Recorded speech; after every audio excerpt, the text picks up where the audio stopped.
Hello, everybody, and welcome to another episode of Gunners in Oz. You might notice today, by the way, that I'm not wearing an Arsenal top because it's grand final weekend here in Australia.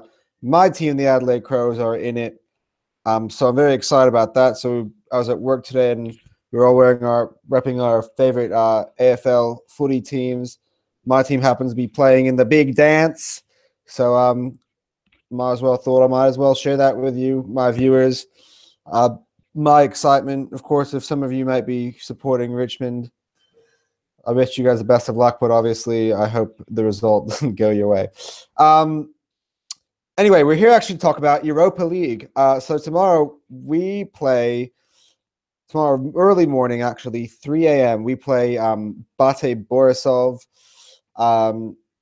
in Belarus. The boys already on their way, already there probably. It's a big game. I mean, don't I always say big game before every match? Not as much Doncaster last week, but you know how my feelings are on the Europa League. I think it's a priority tournament for us, outside of course the Premier League, but next to the Premier League, it should be the priority because it's the best chance of getting into the Europa League. Now, I don't know much about BATE Borisov like I did about Cologne the last time we had a Europa League pre-match show. But what I do know about BATE Borisov, and people don't happen to mention this, is that last year, around this time of the year, they beat Bayern Munich at home. So this is not an easy place to go to. I remember, and if you guys know, that same Bayern Munich team romped Arsenal. I should switch this around. They romped Arsenal, 10-2 on aggregate. So this BATE Borisov team beat them, I think, 3-1, if I'm not mistaken, or 3-2, one of those type of results. Anyway, they scored 3 against Bayern Munich, and they beat them. So this is a tough game. This is definitely a tough game. Would not underestimate them at all. So I would be very scared to see if Arsenal played a group of youngsters. I don't believe that's the case. I think with last week's game against Doncaster, he's established that he's got a team for the Cups and the Europa, and a team for the Premier League. I expect slightly different team than last week, but mostly similar. Arsenal need to get minimum a draw out of this. I mean, I don't mind a draw in Europe I think usually generally with these groups, if you can win your home games and you draw away, especially going away to these hostile environments, then 12 points should get you out of Europa League group. Considering you end up beating 3 of the teams, so if you beat all 3 teams at home, you should go through. So, as I was saying, it's a big game. A draw is fine enough with me today. However, we are Arsenal, they are BATE Borisov, so there's a standard that we need to set. There's a level of class that Arsenal need to show in this one. This is going to be a quick preview, and actually I'll get back on to talking more about the footy. I'll give you maybe a preview of that, noticing that when I make the review of this match, the grand final will be over, so I can maybe do sort of a mix for anybody who really cares about footy. But this is an Australian podcast, so we can talk about Australian sports as well, but of course mainly covering the Gunners, the Arsenal. So this is my 11 for Arsenal versus BATE Borisov. David Spina in goal. Reece Nelson at right wing back. Again, Rob Holding with Per Mertesacker and Callum Chambers. And Ainsley Maitland-Niles again at the left wing back. And people had problems with this.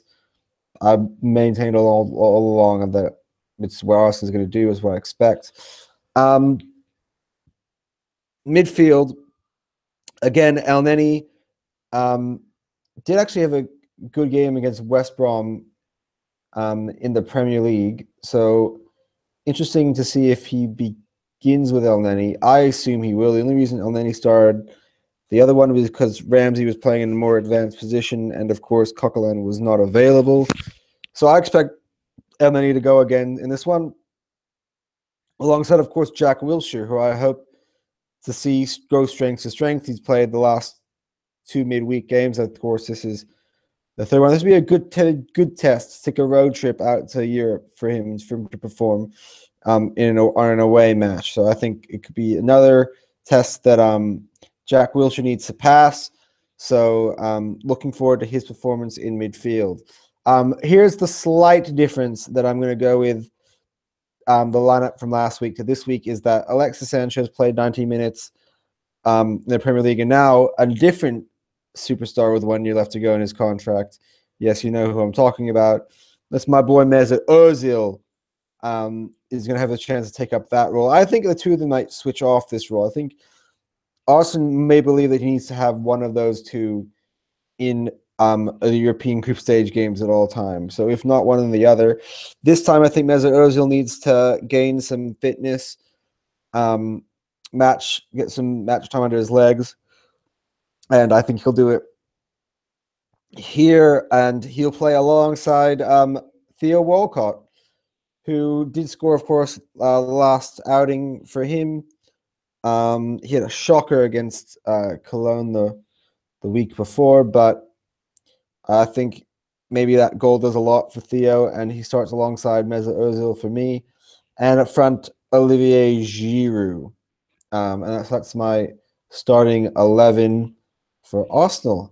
My prediction for this game, Arsenal against BATE Borisov, it's an interesting one.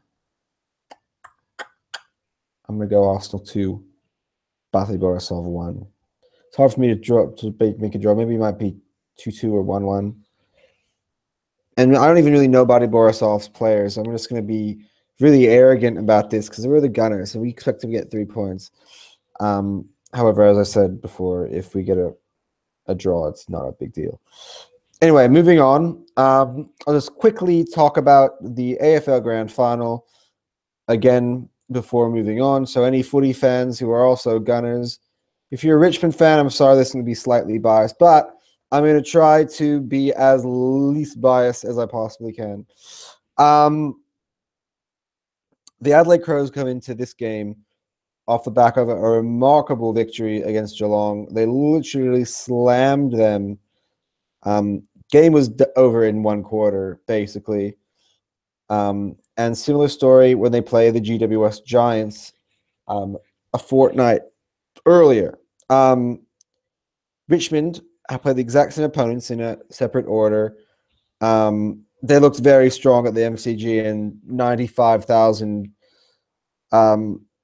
fans packed out. And I mean, as an Adelaide fan, it definitely is very intimidating. I've been in Melbourne all week, obviously, because it's where I live. And the backing for the Richmond is not just from the Richmond support, but also from everyone in Melbourne. So they're definitely the big team here. They're like selling, posters and masks, or giving them away for free inside the newspapers. So Melbourne are very, proud of their teams, and they believe it's a divine right for considering the game was created here.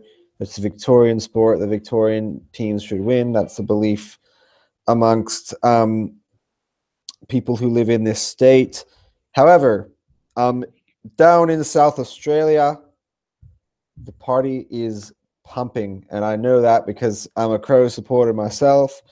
And having watched it and having seen, I was watching a live stream of their open training session. They had thousands of fans pour in, and they have just now made their way to Melbourne after a night stay in Ballarat, which is a tradition of Adelaide. When they come over to Melbourne for games, they usually, when they're driving over, they'll spend the night earlier in Ballarat. This time they probably hung out, had a few drinks, sang some Crow songs, and they made their way down to Melbourne. I've actually just seen a few of them coming on my way back home. today from work. So the grand final spirit is definitely very strong here in Victoria, in Melbourne, in Australia. And it's going to be a good game. I mean, regardless, you have two teams who have beautiful stories. The Richmond, who has not been in a premiership since 1982. That's 35 years ago. There's a famous story about they were playing Carlton and they were winning, and their streaker came onto the field, and Carlton ended up going on to win the game. And so Richmond fans have this whole like belief that the streaker cursed them and they haven't been back. So this is their first trip back to the big dance in 35 years. I've got many friends, of course, support Richmond. They're very excited. I was excited for them until, of course, it seems like Victoria has made my team either enemy number one or completely irrelevant. They pretend as if there's only one team in the grand final, which is just very arrogant considering that Adelaide's been the best team in the competition all season. And so before I wrap up my show, it's hard to make predictions on this because it's just a tempting fate. But I do think Adelaide will win. How much by? It really depends on the game. My personal feeling is that the Crows will roll home. 34 points is what I'm going to say. However, don't take my word for it. Richmond could win this, by the way. I mean, just the momentum they're on. Oh, Adelaide also are incredible in momentum. The support, however, either that or be a tight game. But my official tip is going to be 34 points. Adelaide wins. But back to Arsenal. It'll be an early wake up for all of us. Just under 6 hours before kickoff. And we will be reviewing the show here Sunday. So I'll probably review both. Either you'll see a shattered Anton or a very dubious Anton in terms of the grand final, or of course, if it's an Arsenal win, we can have some positives to shine on. But I'm just getting too carried away from myself right here. Anyway, until then, like, subscribe, share, comment. Honestly, any help I can get is an immense help. Until next time, come on, you Gunners!